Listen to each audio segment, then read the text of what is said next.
When I first learned that my wife, Mia, was pregnant, I thought life had finally rewarded me. After 3 years of marriage, we had been trying for a baby, and when she told me the news, I hugged her so tightly that tears rolled down both our faces. I started working extra hours to prepare for our child's future, dreaming of little footsteps echoing through our home. Every night, I talked to her belly, imagining our baby smiling at me. But what I didn't know was that the joy I felt was built on a cruel lie. As the months passed, something about Mia began to change. She grew distant, often staring at her phone and smiling at messages she never let me see. When I asked, she'd claim it was just her friends checking on her pregnancy.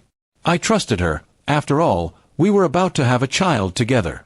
But the doubt started to grow, quietly, like a shadow at the back of my mind. One day, when she left her phone charging in the living room, a message popped up from a name I didn't recognize. "Can't wait to meet our baby." My heart froze. For a long minute, I couldn't breathe. I felt my world crumble right there. When I confronted her later that night, she laughed nervously and said it was a joke from a coworker. But her shaking hands and trembling lips betrayed her. I couldn't sleep that night. My mind kept spinning between anger and heartbreak. The next morning, I decided to get the truth no matter what.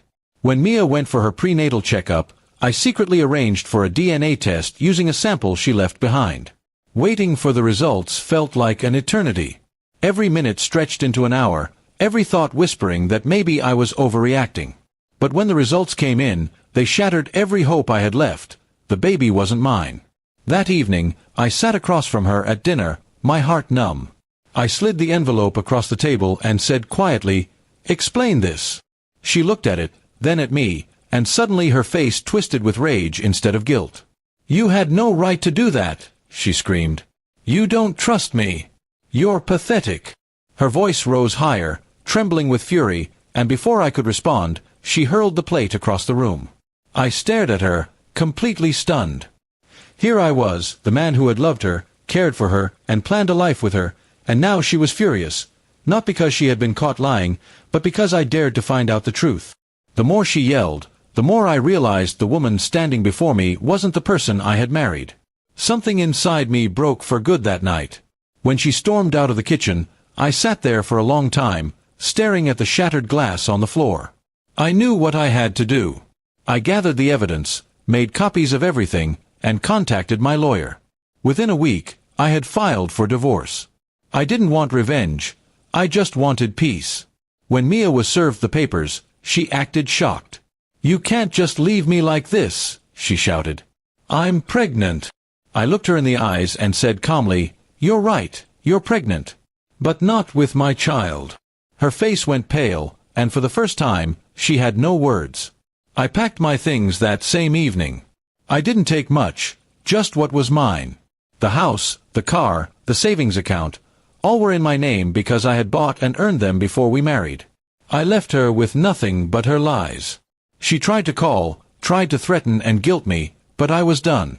Weeks passed, and the silence that followed was both painful and peaceful. I found a small apartment across town, far from the chaos. My friends told me she was spreading rumors, saying I had abandoned her. But I didn't care. The truth was mine to live with, and that was enough.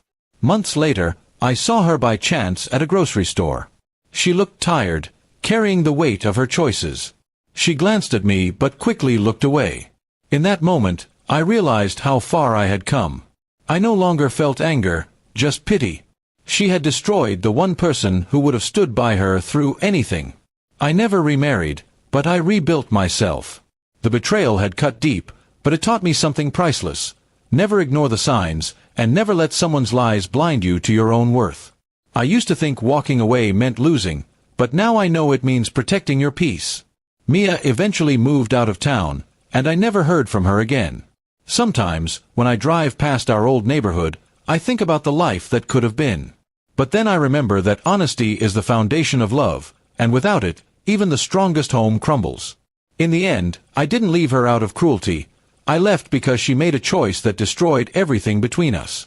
And when the truth finally came out, I realized that walking away wasn't weakness, it was freedom.